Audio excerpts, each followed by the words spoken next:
is basically what we want to say when we're giving feedback to people. So we'll look at what are the positive ways to do it, what are some ways that will break down the community spirit that you just started to build. So that goes into wording. We're going to talk about 2 types of observations today, and then we may have time for practice. I have a little lesson plan that I have done with some students, and they love it. If we have time, you will do it as well. And on the back of the lesson plan or on a sheet of paper, I'll ask you to take notes on like things that went well or things that could have been better.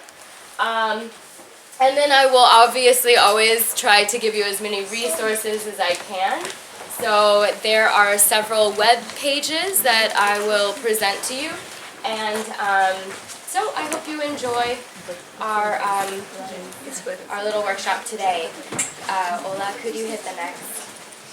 So, building a community relationship, community spirit. What, if you can read this and then let me know your thoughts. Do you agree? Do you disagree? Yeah, as a member. As a team we should work, yeah? As a team. It's very important. Is there any more chairs? There's one more chair here, there's one more chair here, and there's a chair back there. Yeah. But let's get back to creation of rules. We didn't call them rules, did we? What did we call them? Does anyone remember? The reason, expectations. Expectations, that's right. Because when it's a rule, what happens? You break it. You want to break it. Someone says, don't do something, you do it. Because they said, don't do it. And so the first thing you want to do is break the rule. And so it's part of building a community spirit is building a series of expectations of group behavior. And the social pressure that you all have together will make sure that those expectations of group behavior, that you're following them and that the other people on your team are following them. Does that make sense? Questions, comments, concerns? Okay. All right, so you might be wondering why we're talking about building a community spirit in terms of observations. As teachers, we work on a team, right?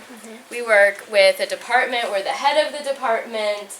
We are trying to make sure that within the team that we're working, we have good relationships for 2 reasons. One, because it just makes everything a lot easier and it's more professional. And 2, because the students notice when you don't have good relationships with co-teachers. And they are, whether we want them to or not, they are using you as a model. Right? Because they spend more time with you as a teacher than they do with their parents. And so you are the adult role model for them in the class. So it's really important to work on these aspects of ourselves as teachers. Okay, would you hit the next one for me? So I was doing a lot of research on how to create a more positive environment. I was working last year. We were building a writing center here at Kiev, Mohila. I hope it's going well. I want to talk to you later. And one of the things, we had a lot of meetings. And I was always trying to find a way to make the meetings more effective because they could go for a very long period of time. And what we know about children is same for adults in that you can only be in a meeting for so long. And when I was doing the research on meetings, I came across talk and walk. It's a strategy for meetings that dates back to, apparently, Aristotle, where he used to walk with his students. They didn't sit in a classroom, they walked. And it's become something that's more and more popular in the US, where instead of having meetings where you're all sitting around a table, you're actually having preset questions where you walk with each other.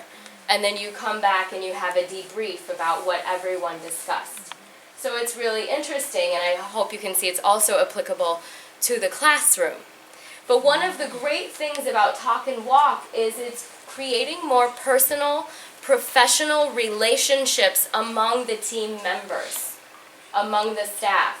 So if we are team members and we have to go and we have to spend 10 minutes walking around talking about whatever it is that's on the agenda, of course we'll stick to the agenda, but we might also talk about what's happening in your life. Right? How are your kids? Da da da da. And what it does is it creates a kind of informal but formal way to break down some of the barriers that we create at work to help create more of a professional team. And to create more of a connection between team members. And when you have a connection between team members, you are more likely to get positive and good observations out of them. I bet you're all sitting there going, but what does this have to do with observations? When you respect somebody and you really feel that they care about you, you're more likely to think about their feedback in a positive way.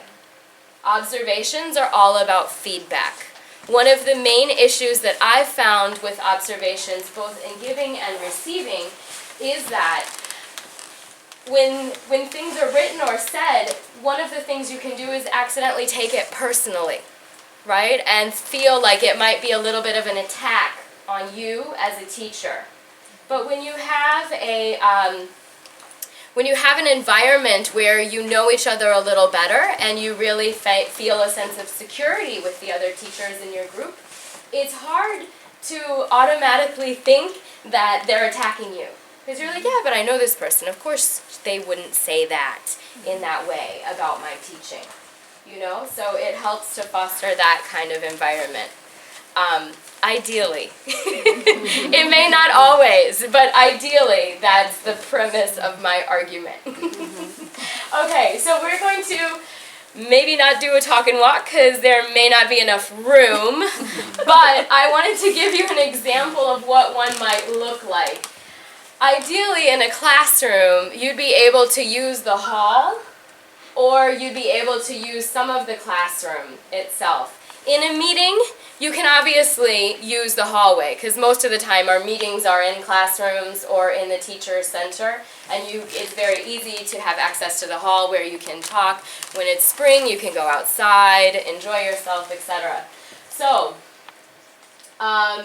we don't have the index card today, so I'll just ask maybe if you have a notebook or a piece of paper, you can write on that.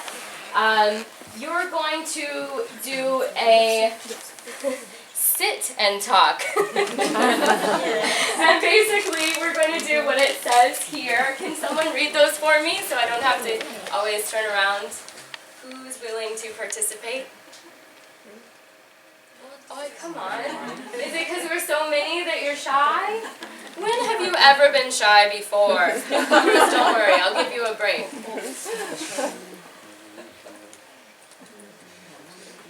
Do I need to volunteer someone?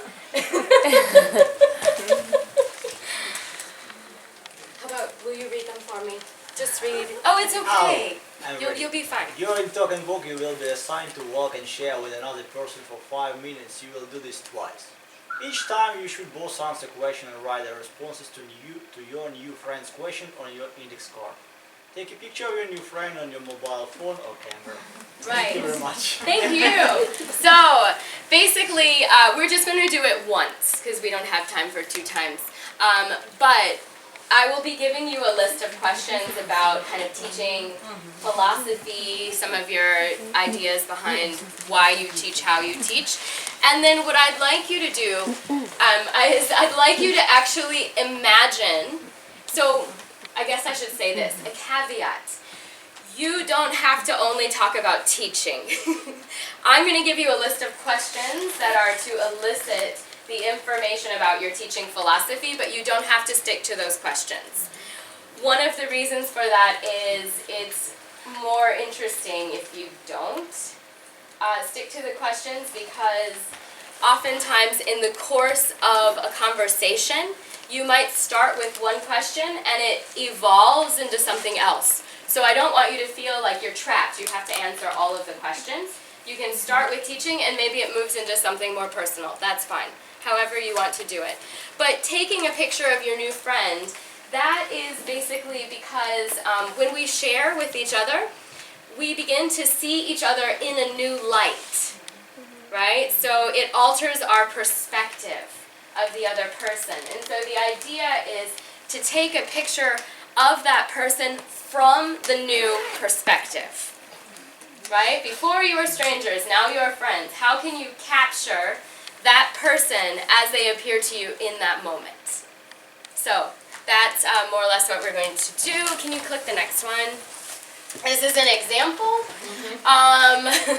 You can see there's only a little bit that has to do with teaching.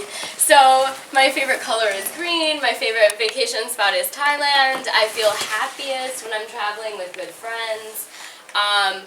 It inspires me to see people grow into or beyond their personal potential. And that's why I'm a teacher. Because I love to see how students grow and change and develop, especially when they far exceed your expectations. That's fantastic. Makes me very happy, and I'm from Atlanta, Georgia. And then that was a picture of me probably when I was very happy.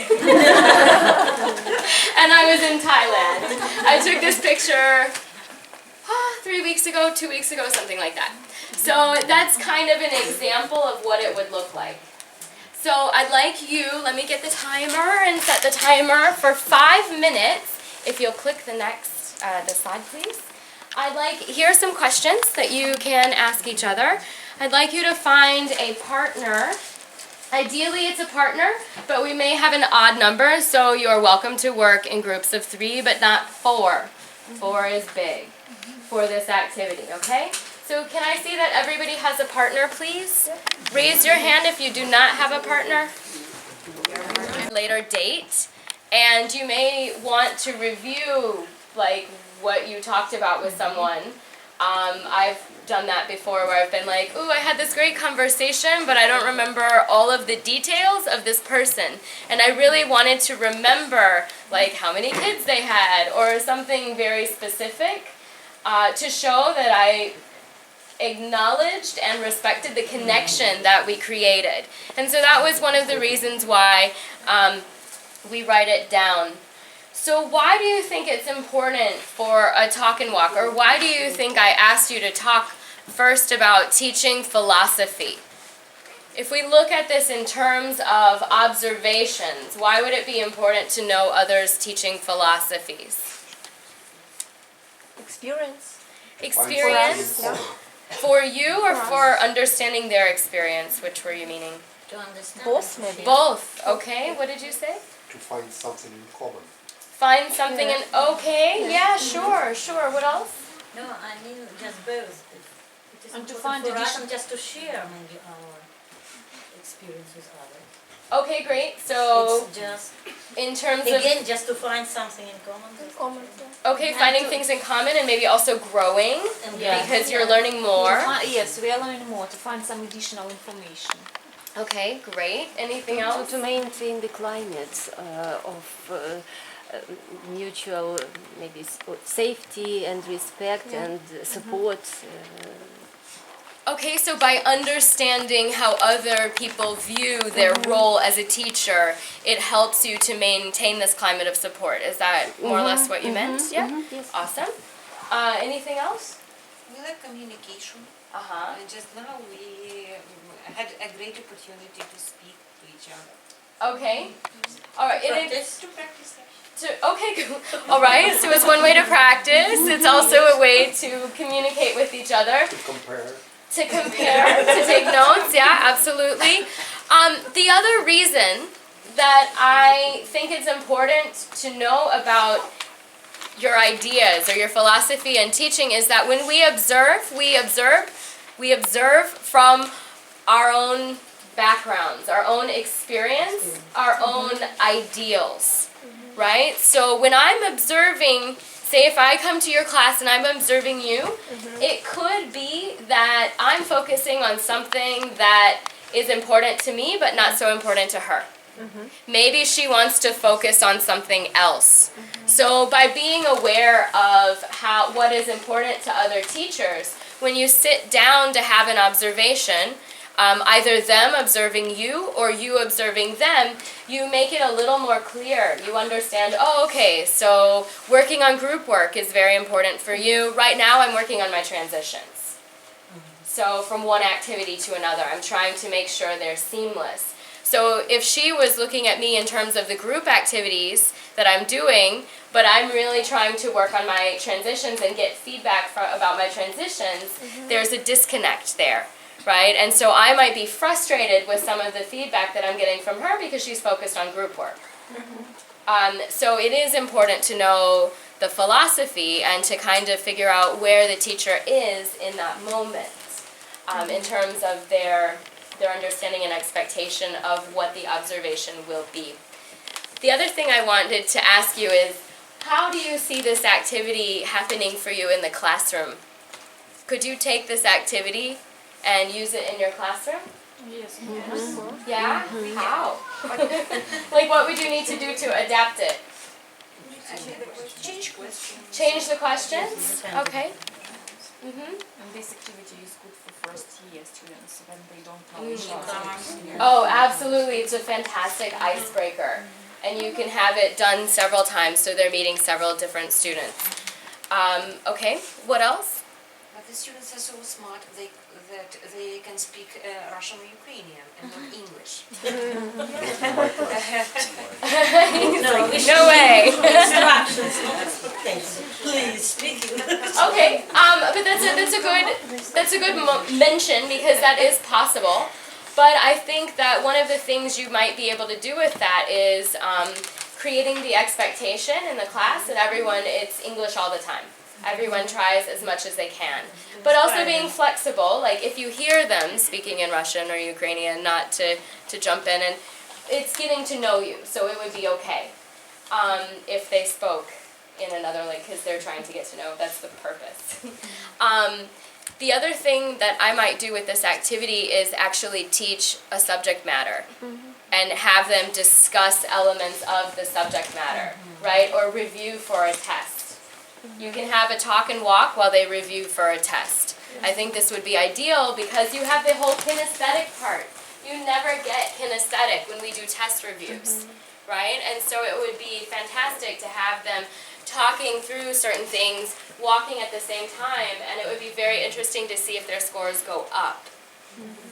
Granted, they have to be reviewing properly the correct answers, but that would be really interesting. Okay, so just really quickly, number 37, big wedding or small. Forget the part that it's about a wedding. If you scroll down, it's actually a very interesting article that gives you set 1, set 2, set 3, and I think it goes all the way to 4.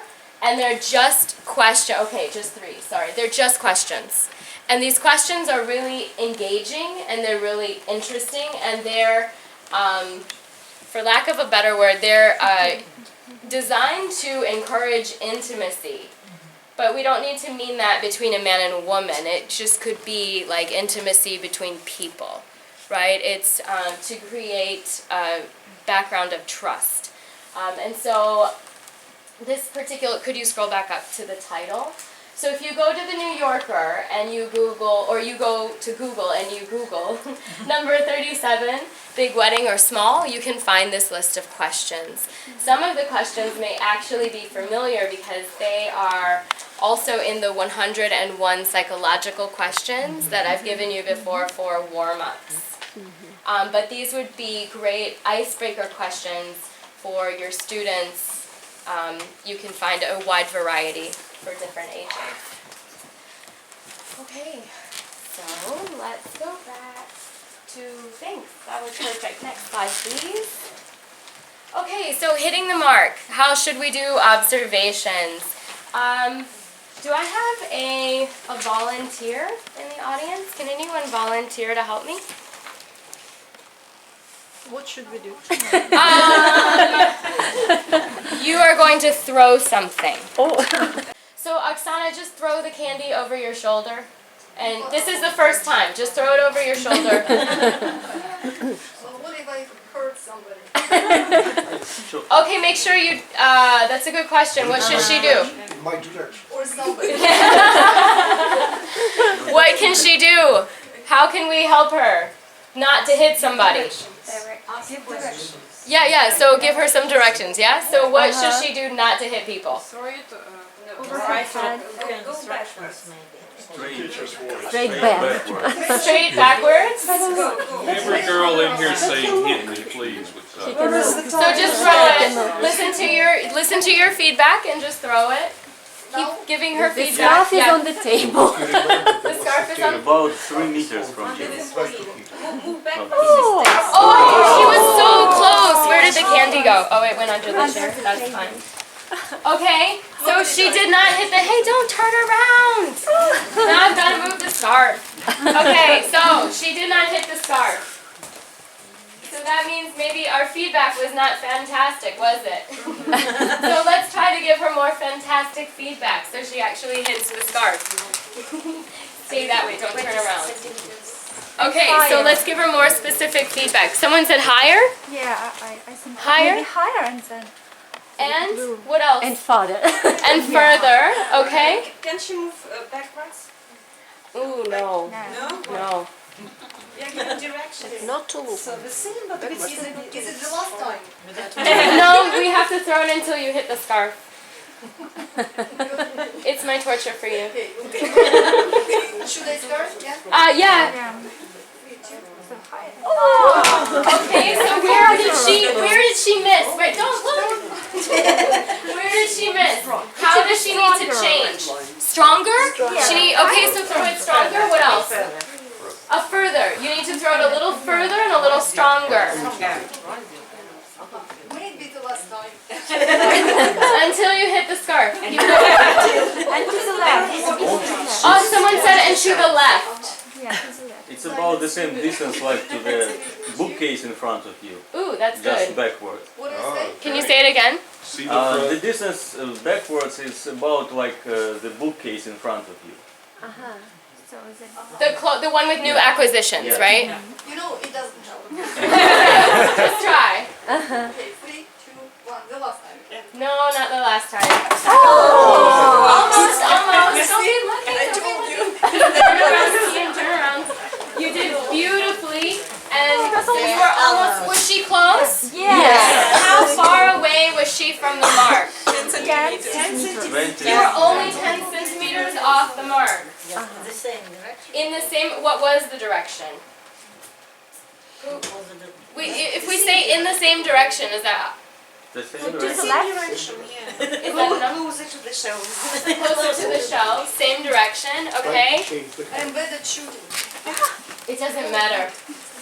Okay, the last time. Each. No, until you get the start. Keep going. 3, 2, 1. So close. 5 centimeters. Okay, fine, sit down. Alright, so why did we do this activity? Here, you can have it. It was covered, it's fine. Why would we do this activity? What did you observe? It is fun Okay, it's fun to have some rest for us. To have some rest, okay? In terms of our topic, it's about teaching. Okay, tell me more. You have to give good directions, good instructions to the students what to do. Mm-hmm. and also You fun expect a good outcome. Okay, great. You have to give good directions. and for understanding maybe responsibility, not only just for your actions but for actions of the other person. Nice. Okay, that's interesting. And Oksana, how did that feel for you? horrible. Horrible. Why? Yes, it's challenging. I'm not good at, throwing something somewhere. Okay. And how did you feel at the very beginning? You stressed? Someone said maybe you felt Actually, stressed. I didn't quite understand the instructions, what should I do and where to throw, because actually you cannot see with your back. Uh-huh. Okay. And then how did you get a little more confidence with the more we told you? maybe it's not the correct answer, but I didn't get more confidence with those instructions. But did you feel like you had a better idea of where it was, even if you did not feel like you yourself could hit it? Actually, I saw it when I turned around. Okay, imagine you didn't see it, and that you didn't cheat, and so you can all see what I'm getting at, right? Yes. Basically, with the more instructions and the more precise directions, as you said, whether you like or not competition.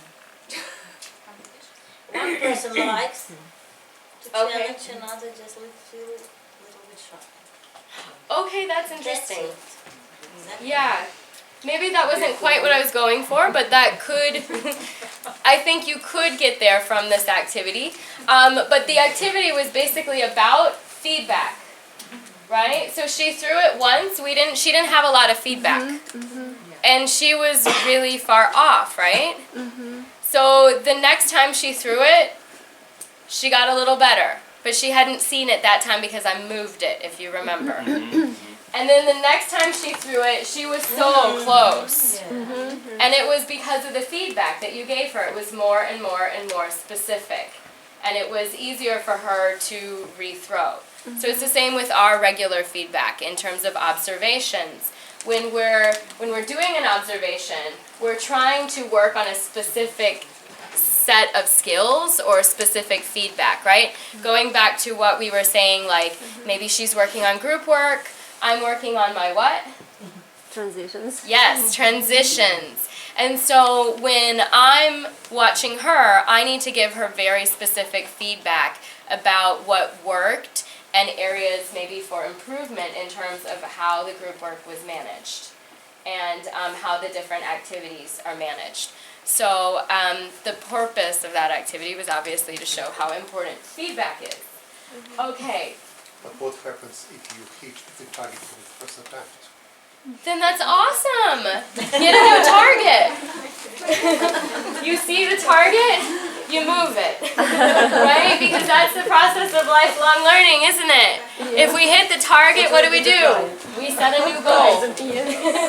We keep moving forward. We keep challenging ourselves to get better and better and better. Okay, good. So, in groups, if you can, make a list of common areas done well by teachers, areas for improvement, and areas that we might have questions about.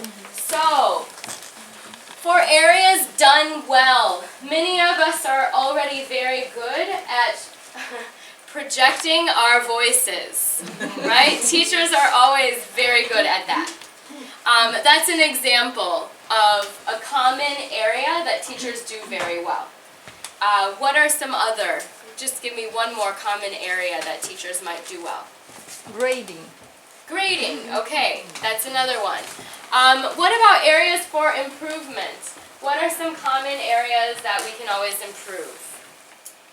Class management. Class management, absolutely, especially since every class is different.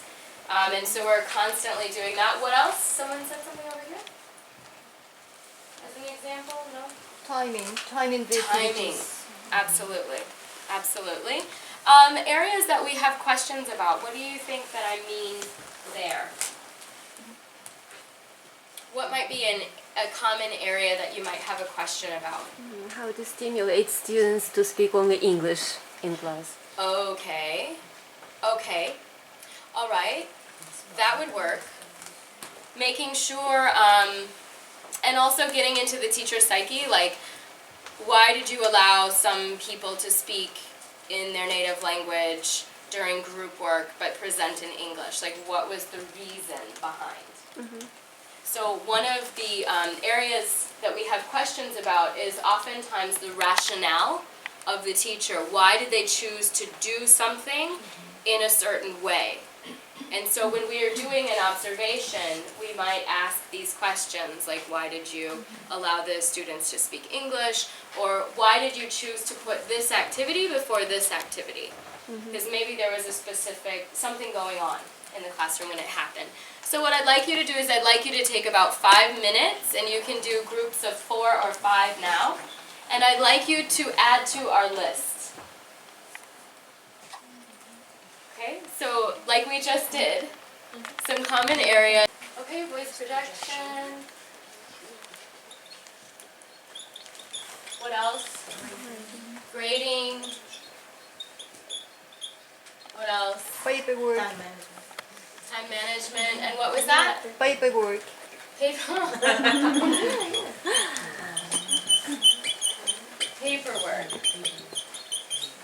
Okay, let's go ahead and move to the next one. So this, I'm going to give this 2 hearts for done well.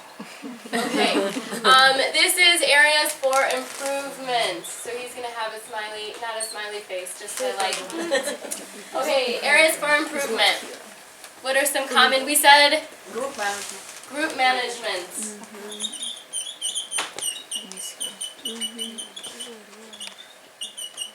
We also said classroom management, didn't we? Yeah.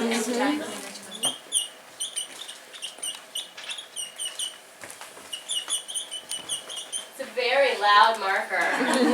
Yeah, musical.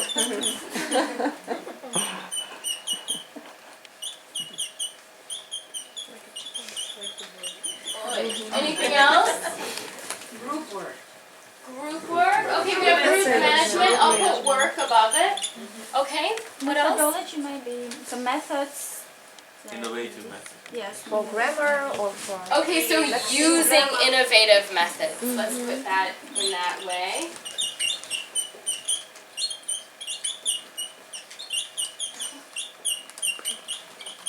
I'm being reminded of the dentist. I just had a tooth fill, and I'm like,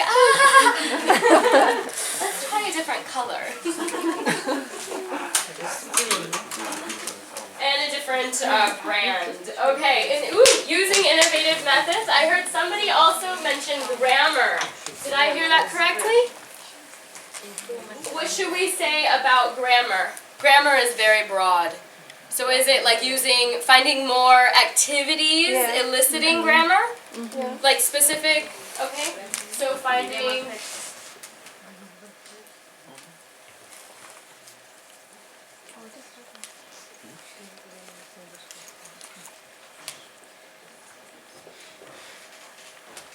I'm going to put it as gram.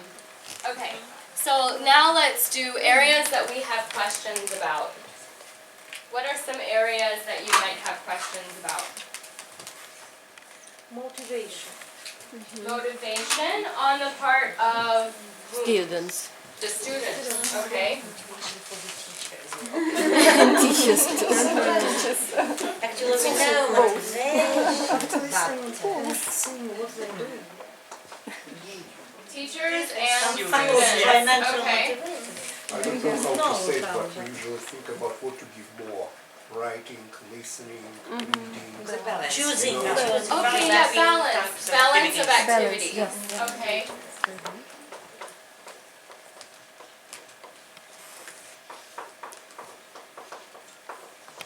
So we may do an observation where we notice that a teacher has a lot of reading. And so one of the questions might be, you know. What about speaking? And even teachers' times. Or discussing, or maybe something. Okay, that's, can I just use that? If we say for example, the thing that I just gave you, we have a lesson that we've just observed. There's a ton of reading. And we immediately, right after the lesson, ask, what about speaking? It's a valid question. If you were to receive this question by your observer, right after you finish your lesson, how would you feel?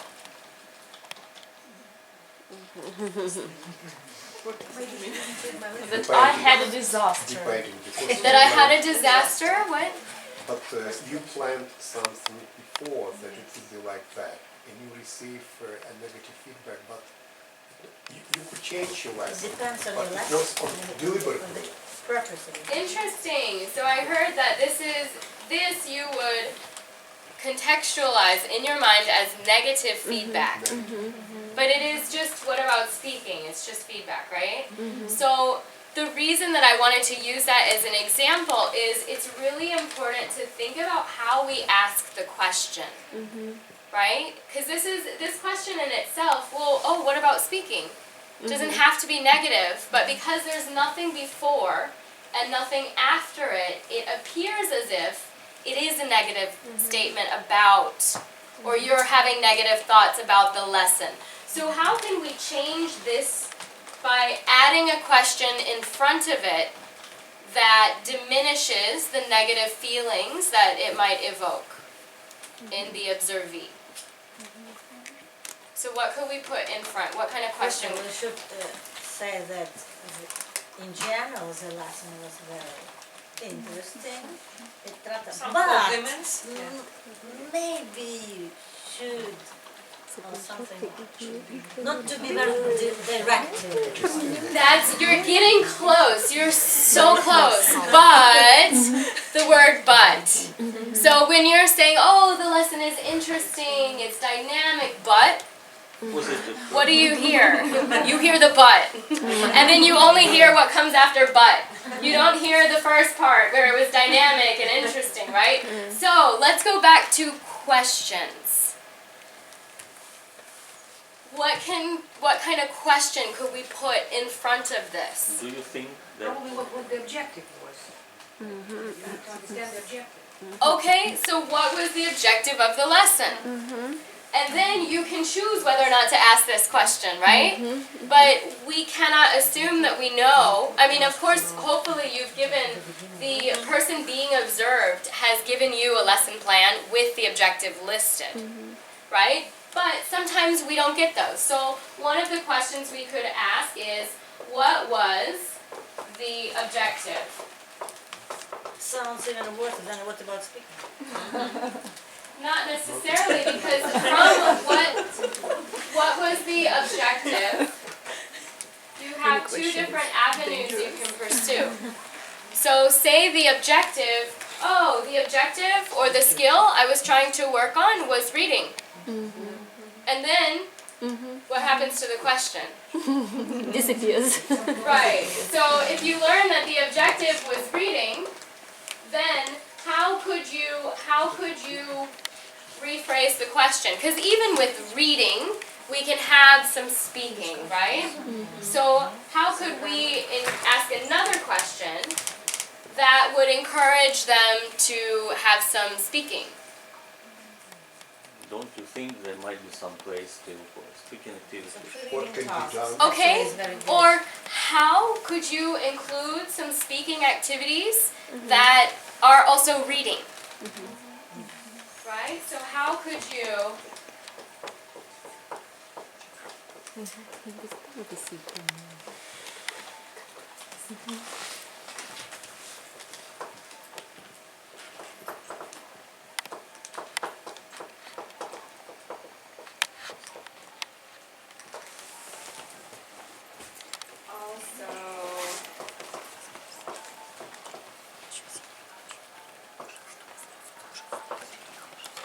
If I ask that question, I'm a diplomat.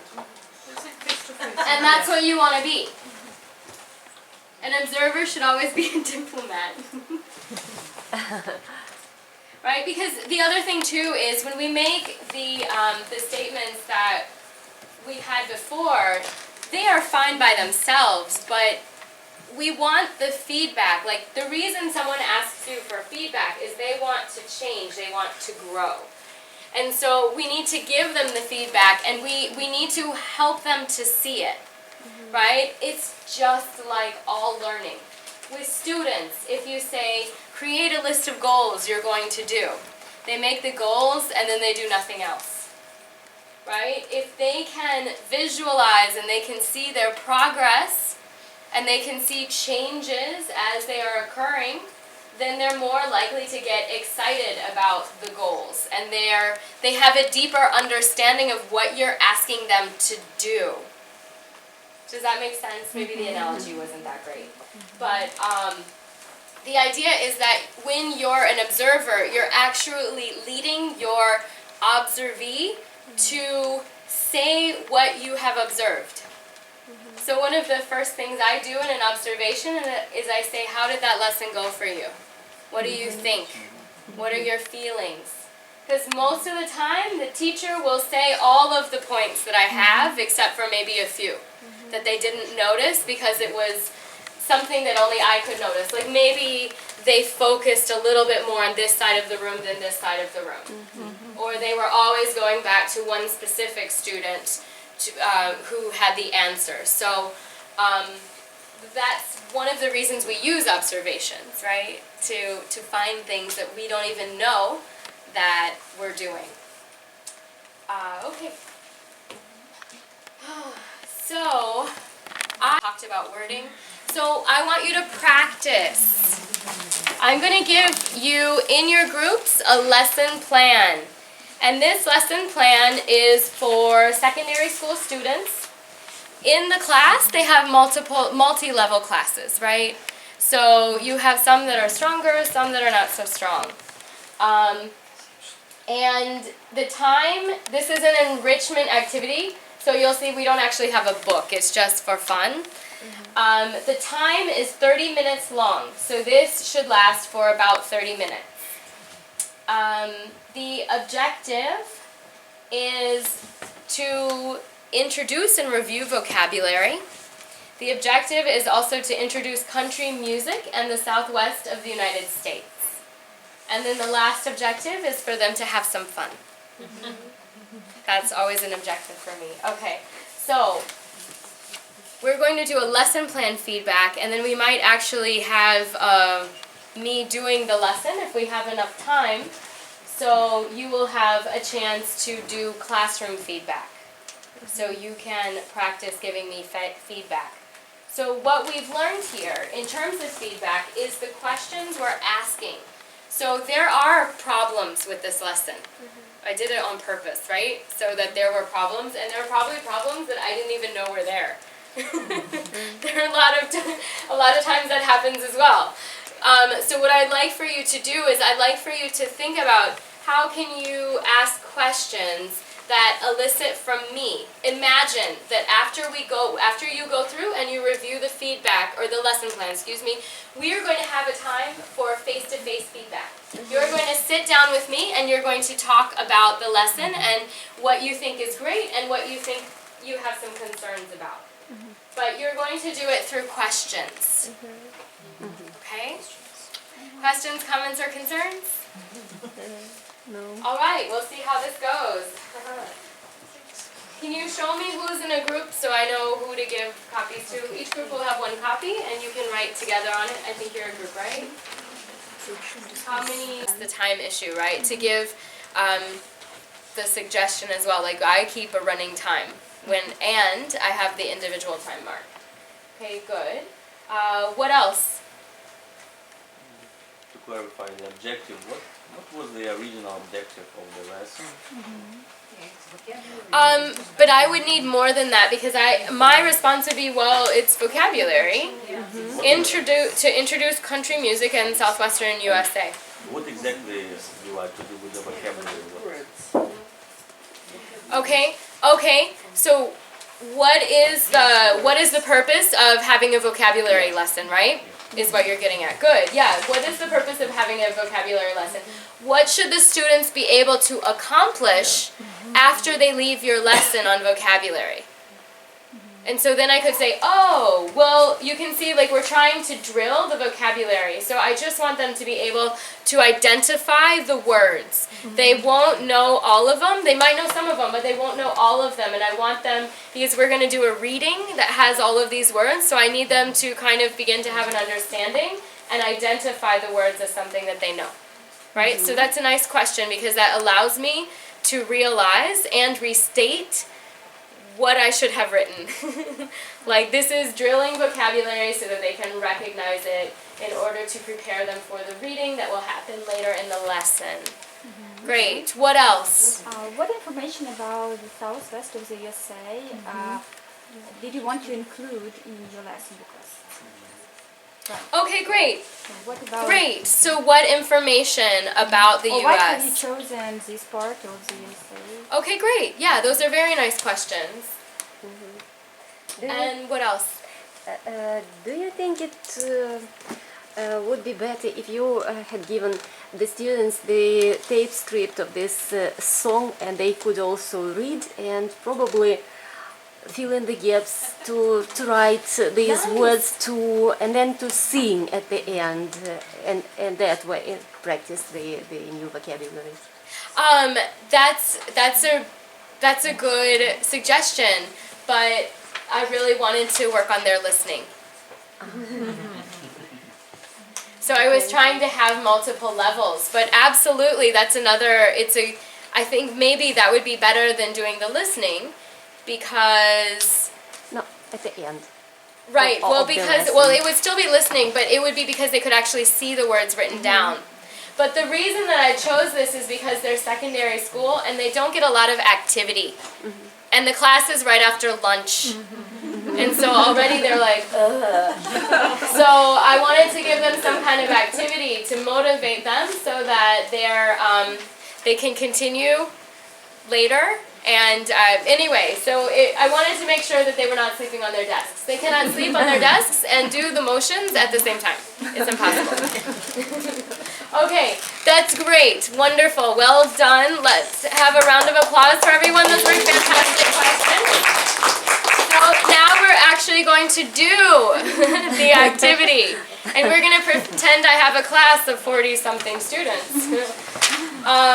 So this will be really interesting. For the first activity, welcome students. Hi, how are you? How was lunch? You are all around between 13 to 16 years old, okay? By the way. Little did you know you would lose a few years, you know? Like, that's great. You become younger just coming to this workshop. Okay, so that's your age group. And I'm going to be your teacher today. Yes, no mobiles. Anyway. If you are 14. If you are 14, that's true. It is a problem. That's why I'm making you do activities that will not allow you to use your mobile. Okay, so hi students. Nice to see you. How was lunch? Then you must have had it brought from home because the cafeteria is never very tasty. Alright, fantastic. So, we have a lot of people in class today. It's wonderful to see that. Our first activity is basically 20 questions, and I will be asking you the questions. If you agree with the question or your answer is yes, I want you to stand up. If you're already standing, what can you do? Sit down. Okay, that would be one option, or maybe you could just raise your hands. So that's your stand up. If you're already standing, you just go like that. Alright? Or with one, it's fine. You don't need to be like, hey! Okay, so my questions for you. Are you ready? Okay. Who here is originally from Kiev? Okay, stand up. Those people sitting down. Only the ones who are standing get to raise their hands. Wow. Sit down. Who here likes? Well, no, I'll stick with likes to travel. Stand up if you like to travel. Wow. Okay, sit down. Who here has been on a journey? What's a journey? A long trip. Okay, who here has been on a journey that has taken more than 1 hour? Wow! Okay, sit down. Who here has been on a journey that has taken more than 3 hours? Awesome! Sit down. Who here has been on a journey that has taken more than 5 hours? Wow! Sit down. Who here has been on a journey that has taken more than 10 hours? Woo! That's amazing. Sit down. Who here has been on a highway? In a car on a highway, or a marshrutka on a highway.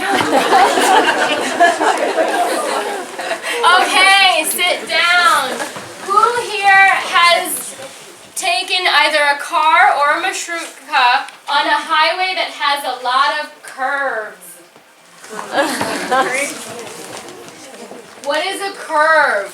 A turn. That's right. Very good. Okay, sit down. Who here has been in a car or on a marshrutka that has done a U-turn? What's a U-turn? Turning the opposite Turning in the shape of a U. Very good. So who has been in a car or not that many people? Interesting. Okay, sit down. Who here likes hot dogs? Ooh. Wow, not many people. Who here likes corn dogs? What is a corn dog? It's a special sausage which is wrapped with flour from corns. That's right, and you deep fry it, and it normally comes on a stick. So that's a corn dog. I learned how to make those on YouTube and they're good. They are good. You don't have them, but you can make them, you know, on YouTube. Okay, so who here likes singing? All right, karaoke later. We'll make plans. Who here likes TVs? Watching TV. Who here likes watching TV? Oh. Wow, okay, sit down. Who here likes commercials? Awesome, I love it. High five. Anybody else? Nobody? No? Okay. Who here likes... Yeah, that's good. We're done with the liking. Okay, so any new words for you? In the last activity, corn dog. Okay, imagine I wrote it on the board. Wow, like corn dog. This is how you spell it. Any other new words for you? U-turn. U-turn. That's right. The U-turn. And for some of us, curve. Right? Yeah. Okay. There's going to be a word like commercial. The reason I asked you about commercial is we're going to hear a word that's like a commercial, but it's not. It's called an infomercial. Who knows what an infomercial is? Information commercial. That's exactly right. So it's a combination of information and commercial. Infomercial. So it's an information commercial. Okay, well done. All right, now I would like you to give me a motion for each of the words that is on the board. So when you hear the word U-turn, what kind of emotion comes into your mind? For example, okay, so like this. All right, so whenever you hear the word U-turn, you go like this. Practice with me now. U-turn, U-turn. Awesome, that was beautiful. Curve, what motion comes to your mind? Okay, like that. Okay, U-turn.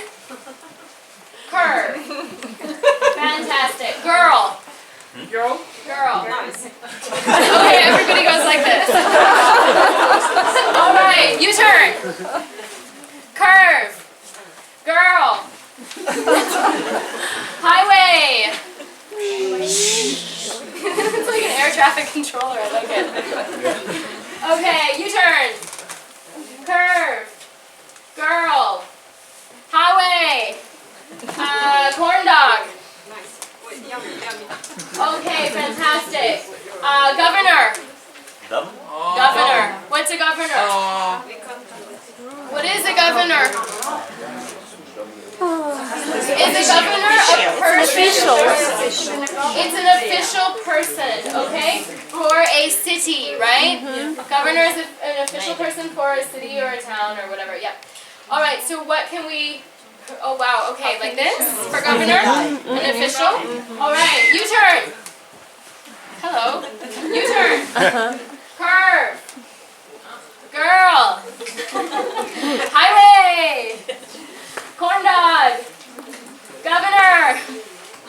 Okay, late. Oh, we have two options. Like this or like this. Which one? Oh, this one? Okay, this one. U-turn. Curve. Girl. Governor. Ha!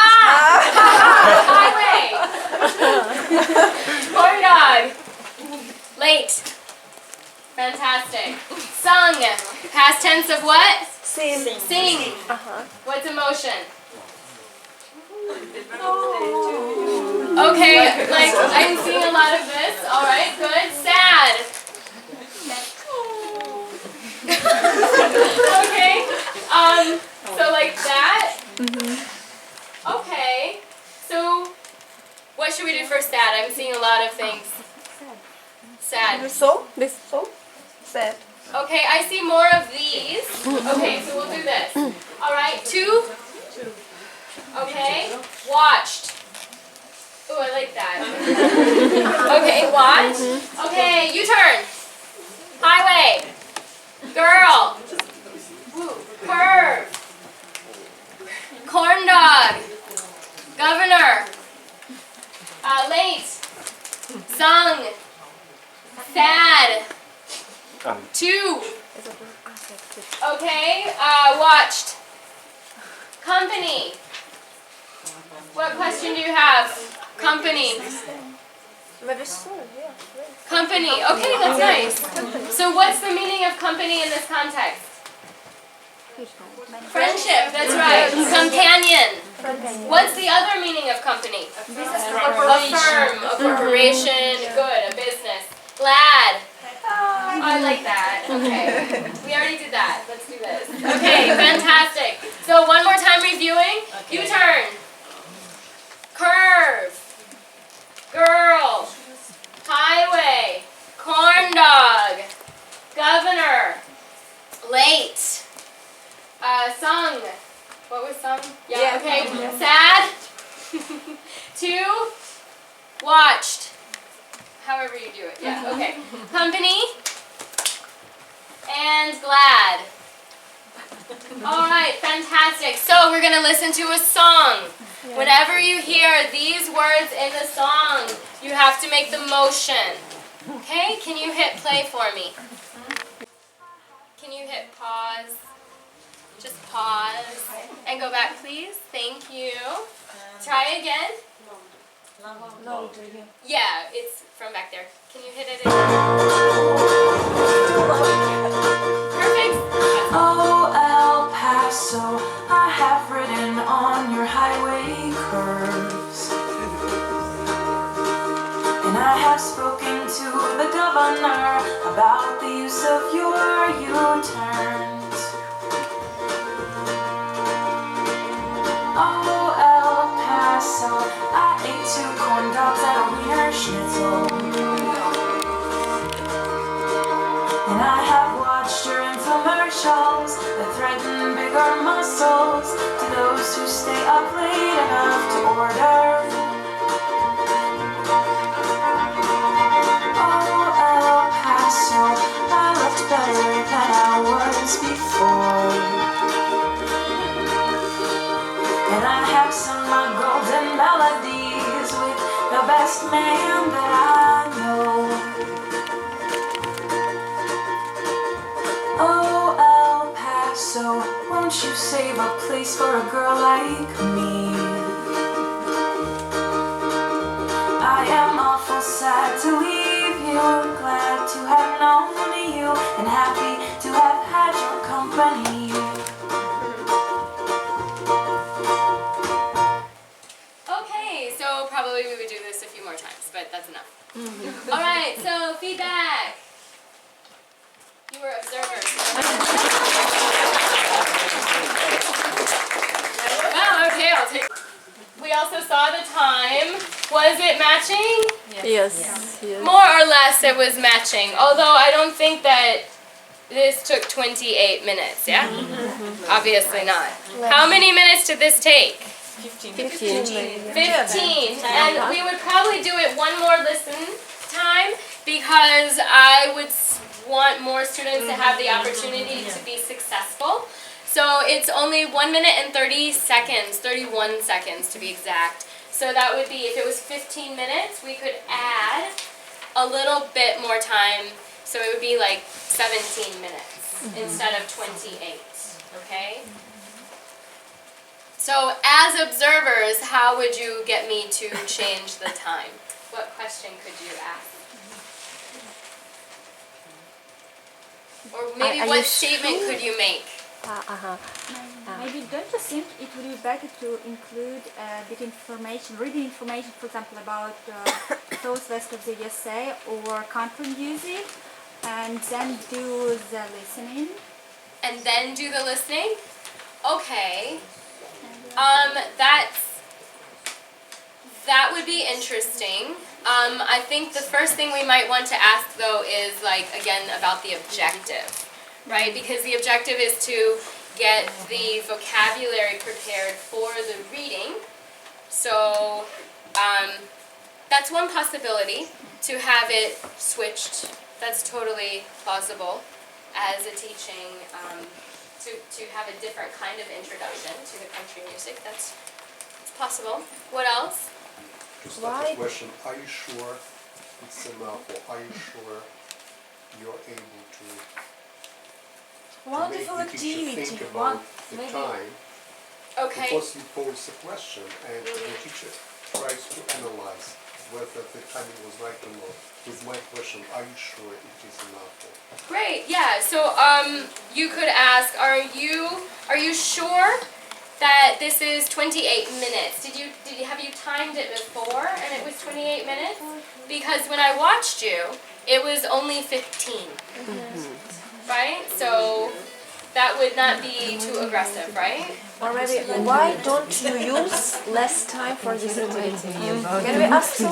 Why don't you use? Okay. I might say, because why don't you?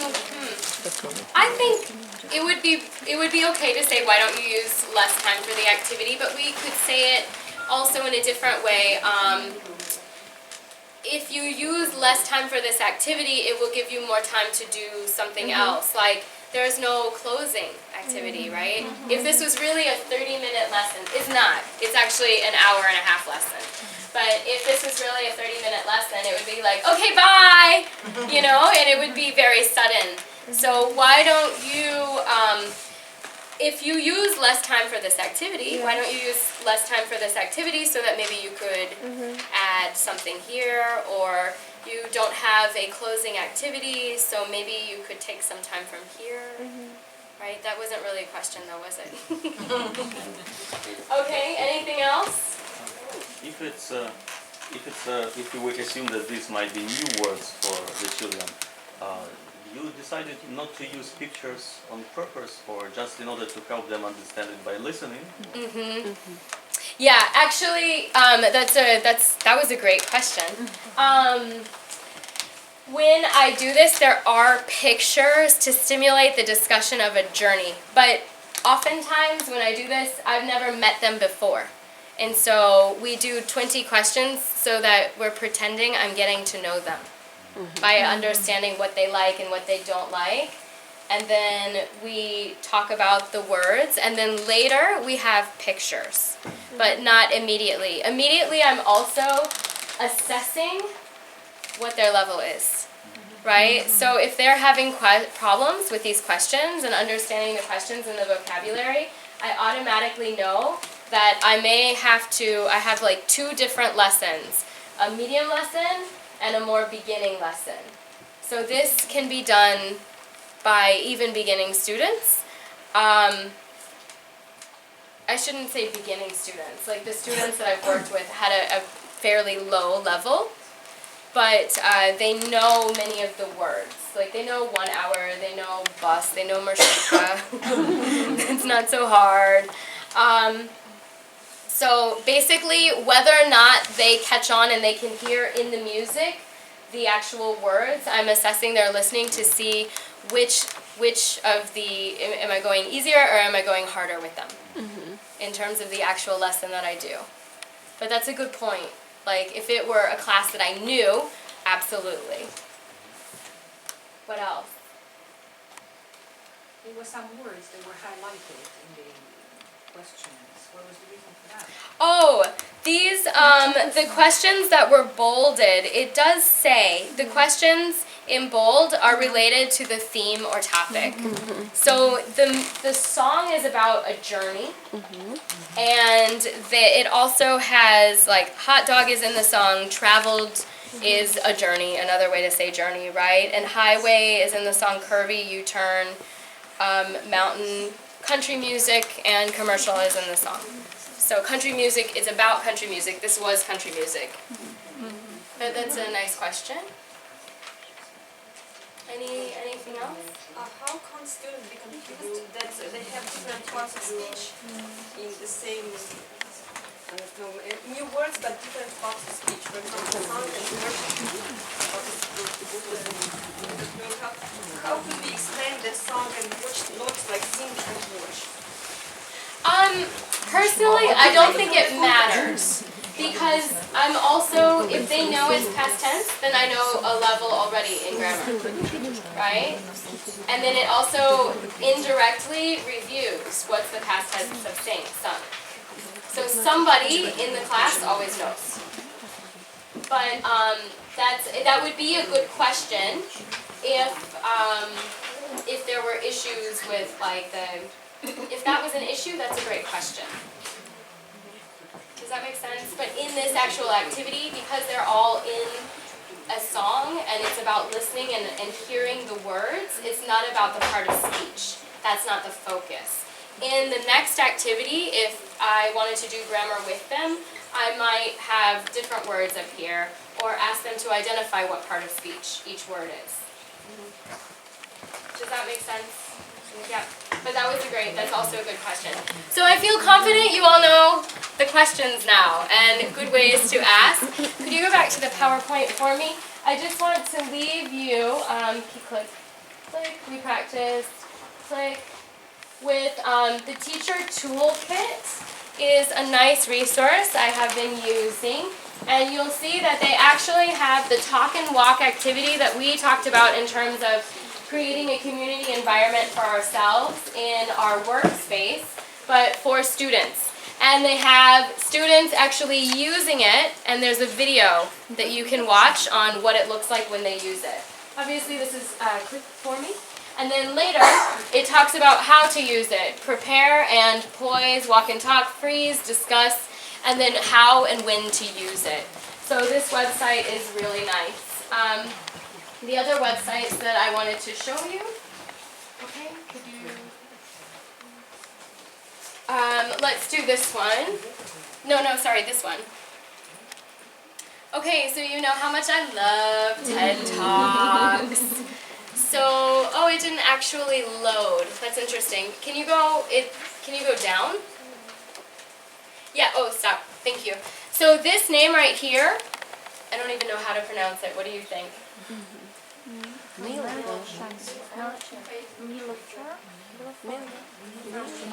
Nilofer? Nilofer maybe? Merchant. Got a meeting, take a walk. So it's a very short TED Talk, and it kind of talks about some of the research that's been done recently about talking and walking meetings. So I think based on our discussion today, maybe you might like to watch it and see what she has to say. Okay, and then the final one that I'm going to show you is walking meetings, so feet first. So if you feel like you might have issues with whoever at, like the director or this person or that person in terms of asking for your meetings to actually be walking meetings or to have talk and walk structured into your teacher meetings, you might encourage people to look at this website to kind of sell them on the idea. Because if we go down, you'll see that we have walking meetings, what they offer. Here's the woman again, keep going down. The purposes and benefits of the meeting. So it really breaks it down into a lot of detail that would hopefully convince people who are not convinced to have talking and walking meetings to do that. It really makes them more effective according to the research. Okay, and if you go down, they have, a little bit, stop, yeah, perfect. So they actually have like, what do you do if it's one-on-one meeting, what if you do if it's 3 to 5 people, and all the way up to 16 or more. So they really break it down into kind of like a science about how do you do it if there's this many people, or this many people. So I encourage you to look at it. If you'll go up again for me, thank you so much. Keep going. Feet first. is the website. Okay, so we've got activities, we've got resources, and we're done. Apologies, I think I'm a bit late on the schedule, but I really appreciate your attention. It's absolutely fantastic to be back here in Kiev with you. I missed you all very, very much. Greetings to people who are new. I hope that you come back and look into some of our activities. We have a movie club. Are you doing a book club? There's a book club. There's just the movie club. Okay. And discussion clubs. There's just a lot of activities. There's a lot of resources. You can look through some of the book club books that we had over the past 2 years. They're great books. And thank you very, very much for your time and attention. I appreciated everything. Any last questions, comments, or concerns? When you'll come back? Next time you see Kevin, ask. I hope very soon. I talked to him. We were just running a camp in up north near Chernobyl. It was a town nearby. I can't remember. Slavansk? Yes. So he's fine with me coming back. We just have to see about my Georgia schedule and whether or not there's funding. But hopefully, I hope to be back at least once or twice in the spring. We'll see. Fingers crossed. Thank you all very much. Thank you.